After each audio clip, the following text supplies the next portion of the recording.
મૂડી પ્રાપ્ત કરવામાં મનુષ્ય પોતાની મૂડી ગુમાવી દે છે. મહાપુરુષો આપણને એ બતાવે છે કે કાયમ અહીંયા કોઈ રહેવાના નથી, સત્ય છે. માયા પરમાત્માની છે એ સત્ય છે, બધી લીલા એની છે એ સત્ય છે.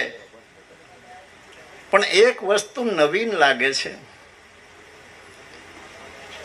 કે માનવ જેને જાણે છે એને માનતો નથી. મરી જવાનું સત્ય છે, બધી વાડી એની છે, લીલી વાડી એને બનાવી છે, આપણું આમાં કાંઈ નથી એવું બધાય જાણે છે, પણ મન માનતું નથી. અને ભગવાનને બધાય માને, દેવી દેવતાને માને, પણ એને કોઈ જાણતું નથી.